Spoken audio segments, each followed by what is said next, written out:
China is accusing Washington of stoking panic and distorting facts after U.S. officials called China's new rare earth export measures a threat to global supply chains and urged Beijing to roll them back.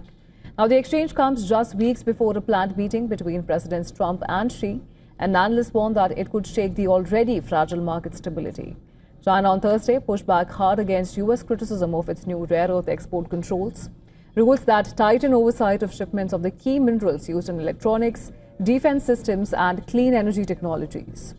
Commerce Ministry spokesperson He Yongqiang said that U.S. is deliberately stirring up panic and misrepresenting China's intentions.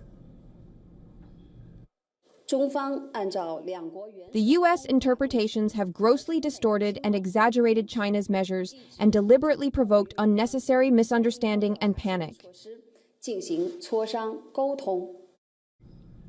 China's Commerce Ministry has also voiced strong dissatisfaction with Washington's recent actions, including President Trump's threat of 100% tariffs on Chinese exports. Spokesperson He Yongqiang urged the U.S. to cherish the outcomes of past trade talks and correct its erroneous practices.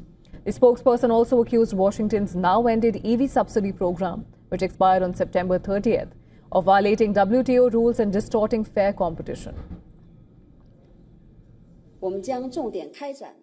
China is strongly dissatisfied with a series of U.S. actions and firmly opposes them.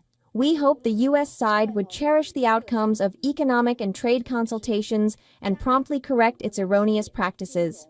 China stands ready to work with the U.S. on the basis of mutual respect and to properly address respective concerns through equal-footed dialogue.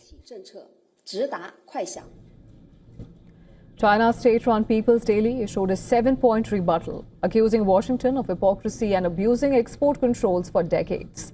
While the paper notes that the U.S. maintains a control list of over 3,000 items compared to only 900 on China's new catalogue, calling its policy consistent with international practice.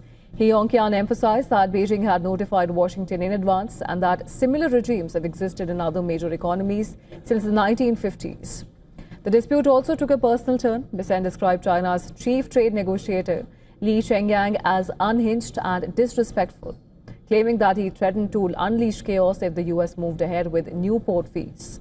Beijing rejected those comments as grossly distorted, saying that China is taking the initiative to negotiate and hopes that Washington will correct its wrongdoings. This individual was very disrespectful. And I'll tell you that we've had 4 rounds of talks, Geneva, London, Stockholm, and Madrid, and both sides approached them with great respect, and this individual did not.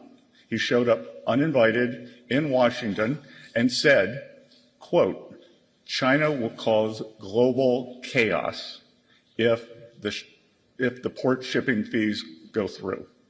So I don't believe that China wants to be an agent of chaos. Analysts warn that each new exchange risks undermining the planned Trump-Xi meeting in South Korea later this month, a diplomatic anchor that has so far held steady the global markets. Investors fear that if the talks collapse, both nations could return to the tariff escalation seen earlier this year, threatening billions in global trade.